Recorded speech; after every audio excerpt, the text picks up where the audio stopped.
Though, There it is. honestly, with Gwen's base armor being as high as Maokai's, it's kind of nutty, and maybe it's not as bad for 8917.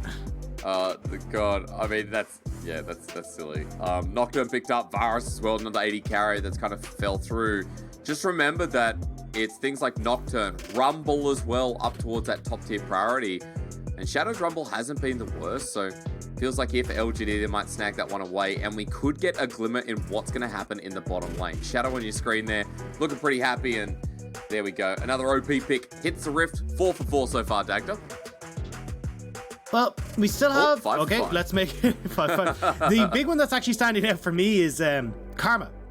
Karma is still here on the board for these guys, and we talk about like Karma Senna. We know that LGD play things like the Zig Senna. They brought it out before, so I definitely think like Karma a big one, Senna a big one, the Zigs that we already highlighted for LGD a potential here. Especially they do like to play the Zig specifically into the Varus matchup. They like to do it where you can just poke them out, push back the Varus, and then you just outscale the Varus and do things better than he does, especially when it comes towards that range. And you've already got the Rumble pairing. We saw this against IG, where you just go 1-2 punch, equalizer, Mega Inferno Bomb, bye-bye Betty. Yeah, it's as simple as that, right? You're going to be in so much pressure in that bottom lane. Even in the solo lanes, right? The setup's great here. When you have Renekton, when you even have Lee Sin too, a lot of burst damage coming through. So options already available for Shadow, and as we're talking more about the bottom lane, let's note that no supports have been picked up. Rogue Warrior's already taking away things like the Thresh. Expect maybe Leona, Nautilus as well. Not a bad pick for Mark. There's the Zigs, only against Kramer, man. I'd be upset if I was Kramer. You're right. This would have been even a fun comp to pick the Zigs into. Yeah, I think Senna Karma will be busted for LGD. Like, we've seen how strong that bot lane is, but already you've got like a bunch of tanks that, you know, are building Gore Drinker, they're getting a ton of shields, like a bunch of Hysterics users. Senna Karma just fits into that so damn nicely. And when you're looking at a composition that really wants to try and burst you out in one punch, when you look toward Haymakers, the Paranoia coming through from the Nocturne as well, I think it would suit so well for what LGD are trying to do. They had the Sett in anyway, 4 picks. Dagda that I think is still pretty good. I mean, we're going through a draft that looks stock standard for the meta. Picks that are top tier. The Diana's worked its way in, and no other regions really looked at her as convincingly as the LPL. Like, it's been our kind of bubble. As they lost the Ziggs in the bottom lane, so LGD are just saying, forget it. Let's go Kalista. Most likely Nautilus? I'm actually not as big a fan of this. Especially against the composition that Rogue Warriors have. Like, you have a lot of backline pressure for this Kalista between Moonfall, the Showstopper, Paranoia we already mentioned, even a Wild Chains of Corruption kind of takes you out of that fight. So I'm surprised that we are seeing the Kalista here, and it's not like you need a hell of a lot more engaged, right? Because look at the composition Rogue Warriors have. They're going to be coming into you. They're going to be battling you. So I honestly think, I mean, I was highlighting the Senna Karma could have worked very well, but even something with a little bit more range, try and keep Kramer safe, but not going to be getting it this time. So at least when we get again towards these mid-game fights, hell of a lot of damage off of one item spikes for both these teams. And again, Dragons seem like they're going to be insanely crucial for this game. Yeah, they are. I mean, last time LGD stacked them away and Rogue Warriors couldn't do anything, but changing the composition, a lot of dive threat once again, but we do have multiple damage sources. And Betty here on the Varus, IceCoke on the Diana are definitely the two I'd be watching. Diana again in the LPL has just been that top tier pick. It's been Volibear who's slid in for some junglers, but Rumble, Diana, Udi is still there. And then we branch out a bit. It's kind of fun to see our little adaptations. And it'll be fun to see if IceCoke can bring that adaptation into fruition to make a series, because game number 2, IceCoke kind of threw himself into the dragon and everything went downhill from there. Even the dive, the ult wasn't set up to succeed, and he had a pretty bad game 1. So let's hope Rogue Warriors can bounce back here, Dagda, and give LGD a run for their money, because LGD in 28 minutes said no more Mr. Game 1, and here they are. I will say though, I think IceCoke does look pretty good on the Diana. Like, we've seen him before, like in that V5 series, he was crucial to that game 1 win. So I want to see if we can get a similar performance out of him here. And if you get IceCoke up and running on this Diana, Kramer is out of the picture. Like, you're basically one shot every single time between the Moonfall and any sort of follow up. Also, the dash range on Diana is kind of insane. So he is definitely going to have to keep himself out of harm's way, which is easier said than done. So I think for Rogue Warriors, they do have options to battle back against LGD here, but they do need to have a lot of action in these kind of early levels, like level 6 onwards, if they can try and make sure that they're getting ahead and actually succeeding in these fights. We'll find out. Game number 2 underway. Welcome to the Rift once again. As soon as we move away from the compositions, Xiye on the Lee Sin as well, something that I'm kind of excited for. I think Xiye's been playing great League of Legends. His Silas has been the one that's been most exciting, but on the Lee Sin, playmaking potential alongside Shadow, and yes, now we're back on the Rift. Oh, it's just real. I don't like that Rumble skin at all. I mean, it's just so weird. It's too bubbly. You know what I mean? It's too passive. Yeah. You know, Rumble in the jungle, there's a lot of sharp edges around that. Even Super Galaxy Rumble, you just look at like the 1080p fire that adds a Super Pog Champ to it. So, yeah, definitely not a fan of. I don't know what skin it is, honestly. I'm gonna say Star Guardian. It's not that. What the hell are you? Yeah, I'm trying to remember. It's like, I don't think it's like an Odyssey thing, but I can't remember exactly what look, it is. guys, we're casters. We look at patch notes, data, stonks, you know, all that kind of stuff.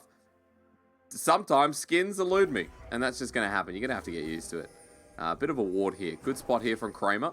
I believe the blue ward was actually put down first, so LGD knew that was there, and Kramer, after picking up a lens, gets free first minion of the game, which is even more PogChamp. And look, now LGD once again, we're going to see pathing from Shadow up towards that top side. Again, you have the opportunity for Shadow to play pretty heavily through Fearness if you want to. CC coming through from Renekton, sets up super nice for Rumble to start wailing on some heads. So I think we might see a little bit of pressure towards Shadow up towards the top side off of this initial pathing. But I certainly think for LGD, you need to put some pressure down towards Kramer. Kalista, a champion that needs to snowball, and specifically against the composition the Rogue Warriors have, Kramer does run the risk of just becoming completely irrelevant if he falls behind. Yeah, I mean, Kalista picks in the LPL have been the hit or miss. I think in any region you could say that, right? LEC, I know, has had the similar effect.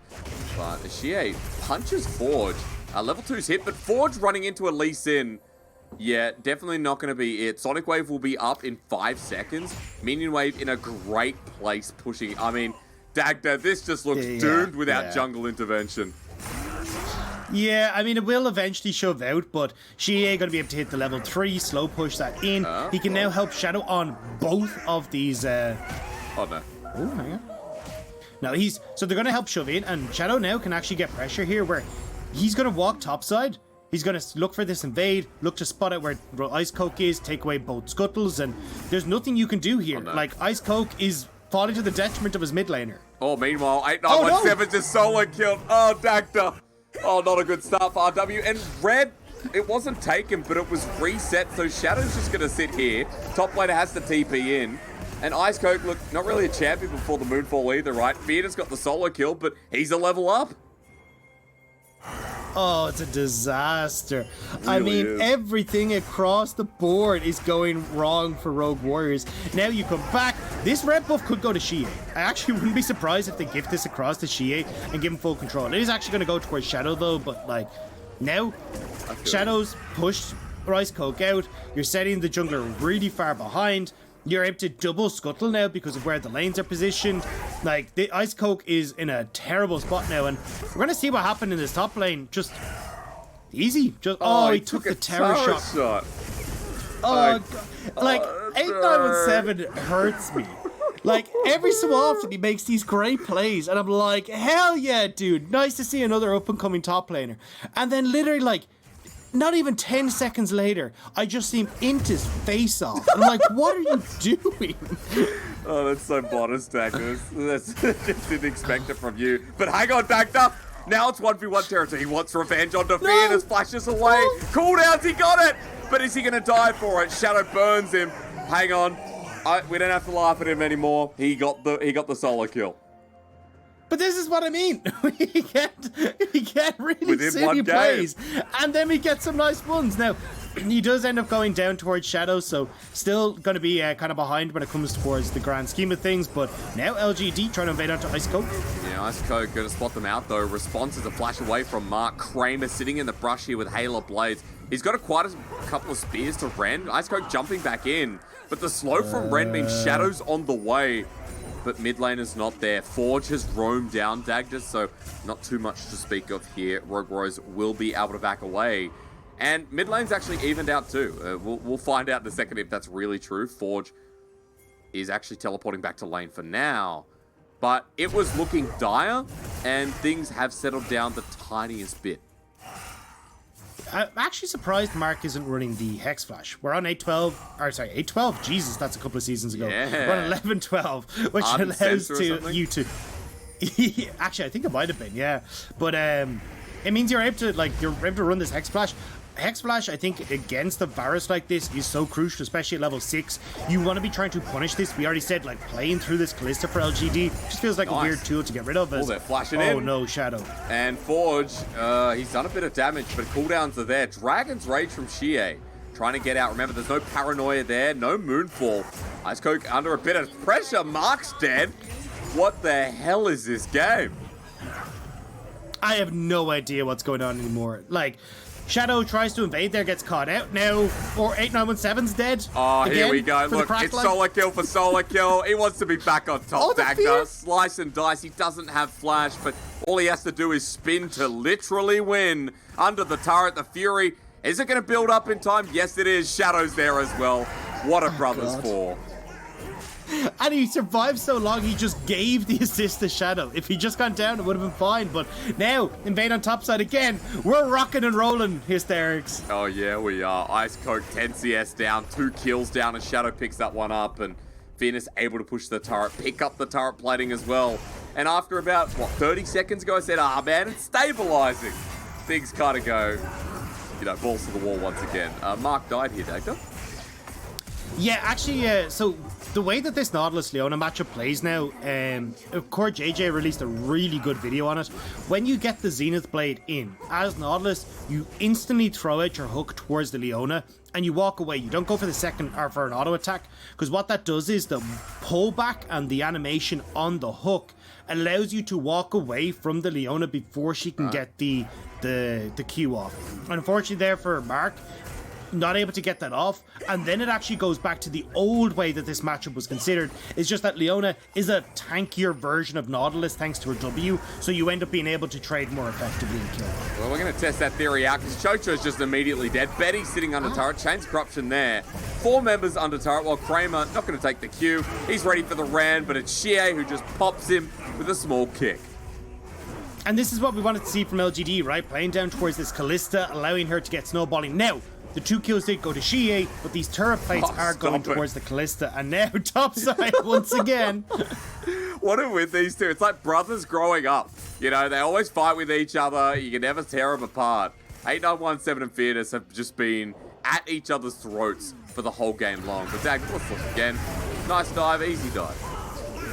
Yeah, I mean, catch Chocho going for the ward, and then what do you do here is Betty, like, you kind of know you're dead. I heard he would have prepared him just to see if he Qs the creeps, just to get that little bit of extra gold. There's no way you're getting out of that one, but either way, get more kills going LGD's hand at 2,500 gold lead now. On a lot of that on towards Shadow, on towards Xiye, who have been the main callers for LGD as Forge. Ooh, nice job from Mark. Yeah, gets out with a dredge line. Still a lot of damage. LGD doing the Herald meanwhile. First Dragon still sitting there, but this first Herald, I mean, when LGD is so far ahead, makes sense to be the priority, Dagda, where you can give it to Xiye, who's 2-0. You can give it to top lane, who's up in CS. You can even give it to the bottom lane in Kramer and talk about snowballing that Kalista lane, as you mentioned so forward earlier. Yeah, you say it, like, take your pick, right? And every one of them has at least a turret plate taken off as well. I do think, though, getting it towards Kramer is your best bet here. At least getting control over this bottom side as well. You can stick Xiye into the side lane and allow him to kind of work through the 1,000 gold lead that he's picked up over Forge here.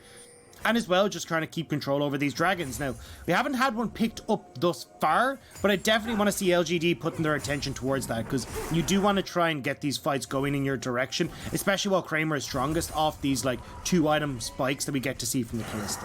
Yeah, and he's going to get there so soon. I mean, the Berserker Greaves always the first item picked up for the AD carry when you're on Kalista, but the lifesteal, the Vampiric Scepter, is definitely a good addition. Just waiting for Shadow if he does end up going down there. Because for now, I mean, Xiye has the wave pushed out. Fearness does as well. Shadow crossing the map, that's a very good sign. And Xiye just going to try and keep his laner in check. Look at the gold lead, folks. 3,000 gold at 10 minutes into the game. This early game has evolved so well.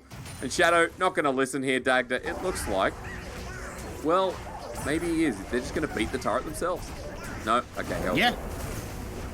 They got it. I mean, it's going to be taken down here. You've got the last charge there. Xiye just going to stay in range, I'm assuming. Actually just dipping on it. Yeah, but still, they're just trying to move. 2 members mid. All right, cool. Rogue Warriors bot lane. Hello again. Where do you go? Where do you go? Depth charge, Fate's Call, minion wave there. There's a teleport ward on the side, and teleport coming through. That's the ulti coming in from 8917 into the realm. Moonfall as well. LGD have walked into a trap, and immediately 3 are dead. That was not a good play, and they walked right into the open arms of Rogue Warriors. Fearness and Xiye like, what the hell do we do here? Sett's blade doesn't connect from Chocho. Dominus has been popped. And a bit of damage to come down. They're going to commit. Xiye helps get the first one. Fearness with the next as well. Because look, Forge wasn't here. Facebreaker flashed away from. It's a Renekton in the down under. You don't mess with a crocodile. Sonic Wave, a slap to the face with a weird triangular Zamadar thing. Fearness wants his quadra. Slice and dice one more time, and it's great to be an Australian. You love blood, you love meat, put it together, and you're ready for an attempted quadra. And when in doubt, Hysterics, fight is out. It's the LPL mantra. It's what we cheer every time we come into these series, and LGD living and breathing it in that instance. They are backs against the wall, they're cornered, and they just decide to kill them. It's easy. I love that you say they decided to do it. I mean, you're right, backs against the wall, and this 2v5, 2v4 I'll call it, because Forge wasn't in range, just took them apart. I'm so impressed here. 4-0-3, 4-1-4. I thought, Rogue Warriors are going to make this competitive. But no, never mind. The solo laners were in such good positions, and now they've benefited from it further. The Herald was used before. It set up mid-turret. First turret blood was achieved as Xiye down in the bottom lane. The Lee Sin has Gore Drinker. 1v2, they can't kill him. And with the Rumble flanking with Mark, it just goes from bad to worse. Oh no, Mark going golden, holding turret aggro. LGD are just getting this game under their thumb. 6-0 for Xiye, 4-1 for Fearness. The ability for LGD to play through their solo laners and decimate Rogue Warriors bot side is just continuing. Now, turret gone mid, several plates gone bot. You've now got Fearness, who honestly, 30 CS lead, 2 kill advantage, is going to be able to punish 8917 so hard in this top side. Maybe look for the dive. It's a 2-level discrepancy. He just does so much damage. Slice and dice out of range. 8917. Why would you walk back in? Yeah, please leave. He's going to sit at turret. No TP here though, Dagda. And plating's up for another 45 seconds. 50 seconds at that, excuse me. So Fearness will be able to push this. He'll make that a 40 CS advantage as well. Xiye has an open mid, so he's been roaming. And dude, I thought, again, this was going to be so competitive with the good team fight, with the good pick from Rogue Warriors. But these solo lanes are just hell. If 369 has a dice that he rolls and it can land 3, 6, or 9, does 8917 have like a 100 die that he just rolls and it's either 89 or 17? I was going to say, Dagda, I just have no idea. Maybe it's a 10 die and it's 8, 9, 1, or 7. You know, maybe he can roll a 1. It's just been slightly loaded. Yeah. This game, like, I don't think this is a 1 game for sure. It definitely feels like it would be a, if it was 369, it would be a 3. It has been a rough lane for him. He got the solo kill in return, but Shadow has been everywhere. And this is what we talked about with LGD. When we talk narrative about this team, we talk about the structure that Shadow has brought into the team and how this team is just on the same wavelength. Like, even when they make mistakes, Xiye and Fearness in that play before were just so coordinated at picking apart Rogue Warriors by the pieces. And dude, it's an 8k gold lead. Like, what has happened? I mean, it's just been non-stop action, right? And almost every time it's been LGD coming out on top. Even the one play where Rogue Warriors, I thought, did a really good job of covering their bottom lane. You know, you got the paranoia that came out, starting to cause a little bit of dissent in LGD's camps because they don't know what's going on. Even then LGD come out on top. It's just LGD all the goddamn time here. Well, game number 2 looking fierce enough. I don't know what you do if you're Rogue Warriors at this point, Dagda, because you have a Varus who looks like he is going to be continuing lethality. Of course, when we see the man immune, that's what we expect. And sure, Kalista, Lee Sin, Renekton. It's not like LGD have a huge amount of scaling, but the game has to go on for at least another 30 minutes. We have to look towards that paranoia, the Sett ulti, and the damage that comes through from the Diana, from even the Varus, right, on towards a bruiser-style comp. But you're hoping for a lot from RW here, and LGD are not slowing down. The Herald's going to help them push the tempo. Look towards the inner or even the last outer in the bottom lane. Yeah, I mean, at this stage, it's going to become really tough, more so than it already was for Rogue Warriors. As you say, like, you just start to move in here. LGD are getting vision control. Forge, buddy, get the hell away from this tower. Well, can he? That's a real question. Facebreaker doesn't connect. Xiye, don't think he would have been dead anyway, but Alda's just going to go down naturally, and look at the control. LGD might not have the vision under their wing, but they definitely just have all members grouped together. The Kalista, Nautilus, they don't have the kills, but they still have the CS, they have the turret plating, they have the turret localized goal after they push down in the bottom lane. And you can see on your screen, 4 turret platings at the top side, 5 mid, 2 bottom, 640 gold for Fearness through turrets alone, and Rogue Warriors got a big fat nothing. Yeah, it ain't looking so... I mean, look at the... Look at the items for Fearness. He's an entire Styrax ahead of 8917. Like, it's not even close. And then you add in that level advantage. Like, side lane pressure for Fearness is at an all-time high. Like, invest in your stonks. Because LGD right now, they're just popping off. And I think, honestly, when I look towards the rest of this game, yes, the dragons haven't really been stacked and racked by LGD, but certainly the ability to shove in these lanes, start to group towards these big, beefy frontliners like Fearness and look for dives is definitely going to help out. This is not looking good, mate. Almost everybody just gets kicked. No. That's the end of it. Paranoia is available, but I'd be scared of the dark right now if I was the Nocturne. Have you seen Monsters Inc.? That's Mike Wazowski. Not scary, you kind of just want to give him a cuddle. So 2-5-2. And LGD on the other side of the map. It's Fearness here by himself. He has Dominus available. He's walking in. Moonfall going to be taken. Turns onto the Sett. Onto Forge. Haymaker for the shielding. Wow. That was close enough. Xiye comes in with the TP. Sonic Wave doesn't connect. And he doesn't have a kick. Big Croc, very scary. Took 4 members. And LGD is still getting resources on the other side of the map.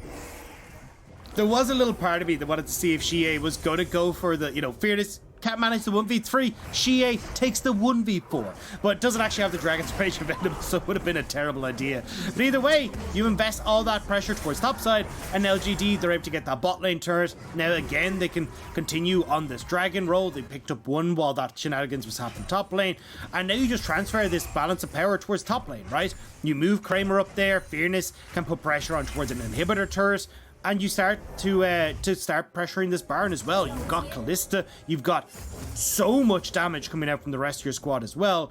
They can take this at a moment's notice. They really can. We're just dotting the I's, crossing the T's at the moment for LGD, even though it's only 18 minutes, right? Double Dragon, we've got third one coming up at about 3 minutes 50. Baron that you talked about will be there at 1:30 as well. Like, the game's so early. It's a 9,000 gold lead. And it's only 18 minutes into the game. And even the level difference, the side of our screen, folks, you can see Xiye being at level 13. Equalizer going to stop the next highest member of Rogue Warriors down. And Forge looking for his escape path. He's kicked away. Oh, no. They have to flash in the end. Okie dokie, not good. Haymaker shield is fantastic, and they'll get the kill. Shadow too far forward because Xiye... Oh, a little bit suspicious, Dagda. That should have been a kill. But will this? Yeah, looking like a little bit of imposter there, but here we go. Flashes over depth charge. They're deep though. And Kramer's by himself without a support. 8917 still a Nocturne has gone back to the rest of the fight. They need to kill Fearness and Xiye. They're running in 2v5 once again. Fearness gets the shield. The knockup from Mark somehow. They're still alive. They can't kill the Renekton or the Lee Sin because Dagda, if the gold wasn't as big, LGD probably throw. I mean, look, the gold drinker difference here is kind of insane as LGD are just kind of smacking them back. I mean, double gold drinkers here for Fearness and Xiye keep them alive. Mark is able to skedaddle his way on the backside over towards Kramer, who's got the Fate's Call, and they're able to turn that back around. And even though it started off somewhat messy from LGD, it's still an LGD win. Yeah, I mean, it still looks like one. A 10k gold lead now, 20 minutes into the game. Baron spawned. Again, I'll say that, you know, if LGD weren't so far ahead with these solo liners, then that's the way Rogue Warriors come back into this game. And we're going to look at the pro view of who? Oh no, why? The Observer's so PM! You gotta watch the reaction. I want to see the little half grin on his face as he messes that up. Bottom left, though, people are deaded. Yeah, they're deaded. Who is it? Is it Xiye? Looks like it. He's running into enemy territory onto QiuQiu. He should die here, actually. Zenith Blade follows through, and that means QiuQiu's going to die. As he flashes over the wall, proves me wrong completely, and, you know, things are starting to be okay for Rogue Warriors. I think LGD Dagda. Okay, hang on. I think being okay is a bit of a stretch. They are still like 9,000 gold behind. They should get anything. LGD are definitely throwing this game a little bit, but there's a long road back to salvation here for Rogue Warriors. Yeah, how far do you think my doubt goes? I mean, you know, when Kramer's not the one overstepping and it's someone else, you think, uh-oh. Normally the brick walls of LGD. Another kill goes down, and remember that Lee Sin only just respawns. He's got teleport available in about 20 seconds, and that'll time up nicely with the dragon. But Baron's still there, and while you talked about LGD's fast Baron, just note that it's unfortunate Rogue Warriors this game really don't have one themselves. It is a Diana who has Proto Belt, not something like a Nash's, which back in the day was a pretty core item on her. So LGD can always hover for this objective with the gold lead they have, with the dominance.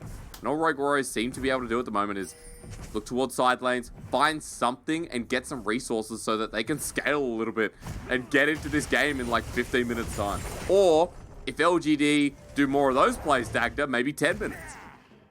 The problem is I don't think they have 10 minutes. Like, third dragon's about to spawn, LGD have full control of that. So honestly, your timer is kind of linked to that dragon. Because an Ocean Soul for LGD, with the amount of damage that is just being, well, one, taken off board by Hysterics, two, it just dissuaded by these massive gore drinkers. It's going to be kind of tough for Rogue Warriors to battle them back. I'm sorry, I don't want to make fun, but Shadow just missed an Electro Harpoon on a stagnant target known as the Dragon. I guess he aimed for the wing. I'm sorry, just had to be chuckled at for the moment. Ocean Soul coming up. If LGD continue the game in this state, and if we get there, really. Baron's up. Dragon in another 5 minutes. And Dagda, now we wait. Now we wait to see what happens, because side lanes are just being managed, taken care of. Kramer sitting in the mid lane. I want to see what Fearness and Xiye do with so much pressure, so much diving threat, that they should be able to take out any of those side laners for free. Yeah, I mean, at this stage, like, LGD just kind of have their... Well, we've been through it, right? They have their kind of pick of the litter here. You have Fearness played through topside, or actually I'd like to see him swap bot, put pressure on that inhibitor. You got the rest of your team being able to play towards Baron, keep the pressure there. They can look for picks if they really want to as well in the opponent's jungle. Like, Rogue Warriors definitely need to try and face check a lot of this, and you don't really have someone who can. As actually LGD, they're just going to call it. They're just going to start up the Baron. With two people, look at how deep the waves are, especially. I mean, for Rogue Warriors, trying to just get past this line of vision. LGD are now grouping up the brick wall of Mark. Maybe not a brick wall, he could be known as a fridge. If left open for too long, he could die, but he's going into the fray. Equalizer gorgeous this time around. IceCoke hit up with the depth charge while QiuQiu is zoned away. Chance Corruption, good range from Betty, but the re-engage from Mark once again. Sett into the middle of it though. That's a great face breaker. Moonfall. Rogue Warriors, that combo. Insane, but they're so far behind. Xiye and Fearness are taking hardly any damage. They're healing up from the trading, and Forge and IceCoke get my little after what was a close play. Yeah, I mean, well played by Rogue Warriors to try and turn that back around. I mean, Forge and IceCoke nearly had it, but as you said, just goal difference, too much. Ooh. Forge. Shadow might be dead. Shadow is dead. Okay. That's the jungler down. That means... Are these two going to do Baron? Probably. Probably not. Probably can't. IceCoke's up. IceCoke hop over the wall, be able to steal that away. So, I mean, Forge kind of saving the Baron there, getting a little bit back. But you can see, look, this is what we're talking about, was like, if LGD aren't ahead in this game, you just end up in this situation where Rogue Warriors are able to run you over. And they do pick off Jojo, but this combo that you talked about with the Sett, picking off Mark, setting up beautifully, 5-man Moonfall, even Kramer just barely escaping away as Forge is able to flash after that. But if this wasn't such a big gold lead, you're actually in a position where you can turn this. Yeah, 100%. I mean, LGD, the fact they're losing members in the bottom lane or in the solo lanes in the last trade we saw is good for Rogue Warriors. 4K, 3.5 here for Shadow. That's the damage. Forge at 4.5 as well after that last team fight. So Kramer, less than a support. Yep, that's right. Oh, I didn't actually notice that. You're right. Mark did 1,200 gold. Kramer didn't do much at all. Dagda, he's been farming. He doesn't want to fight. He just wants to farm, dude. He's got 260 CS, 270 at 25.5 minutes. You think this guy wants to fight? No way. Kramer wants to be left the hell alone. Kramer's all about peace and love now. That's what we've discovered. But I don't know. Oh, IceCoke might be done for. Chocho wants to turn around. Has Solar Flare, Moonfall. Good. Solar Flare a little bit late from Chocho, but what can you do? He was caught out, so IceCoke, now that he's down for 37 seconds, means this Baron should just be the nail on the coffin for LGD to make this in under an hour for the series. Yeah, and I mean, it means we're going to be waiting around a little while, it feels like, for our next series to kick off. We still have to wait a little bit, but LGD, confident play here, right? I mean, it has not been the cleanest League of Legends, I will say. There's been some mistakes. I'm going to put a bit of that down to, you know, when you're 9-1 on a Lee Sin, you like to try and limit test every so often, but yeah, still, Baron now going the way of LGD. They can push out both side lanes here. Fearness one side, Xiye the other, Kramer, Mark, Shadow to push up mid. It means it's got to be just too far gone for Rogue Warriors, it feels like, to really bring this back. Yeah, I mean, again, I'll still put that statement out that in like 15, 20 minutes, you know, full items. I don't mind a Sett die and a Nocturne at full items versus something like Kalista Lee Sin, but this is how it started. We missed the engage over the wall. It was a nice pick from Xiye. Yeah, I mean, what? IceCoke just that little bit too far forward. Xiye gets the nice engage there to finish it off, and it's kind of heartbreaking for Rogue Warriors, right? We're trying to set them up to be like, hey, look, this is a team that every so often can have a moment, but they're just few and far between at this stage. This is another fight brewing. Mark engages the IceCoke in the backline. Look at the deep TP. Paranoia is there, but they're all shattered by the equalizer. It's zone control city is into the backline once again. It's Forge trying to get the play over to RW, but still so far behind. Mark's having a great time. No one does any damage to him either. And LGD with 5. We knew this was the outcome. We knew that LGD were walking away happy after this one. And IceCoke now against the wall wants help, but the Crescent Strike a little bit too late before he can find it. Dagda, now it's time to run it home. Yeah, I mean, look, Dragons be damned, Baron is taken, and LGD will swiftly take this series in a 2-0 fashion. Which is a good statement, even though it was a little bit messy in between. They were ahead through the early game. They wanted to play with their food, and after a 2-0, LGD will move to 5-3. They'll sit over WE. They'll sit under Rare Adam. The important thing is, Dagda, this team ain't a pushover. Yeah, I mean, look, a little bit messy, we'll definitely say so, but I have to say that LGD, it was confident from them, right? I don't mind a bit of messiness in these kind of games where you're just trying to kind of stomp on them. Game 1, Game 2 was full control from LGD the entire way along.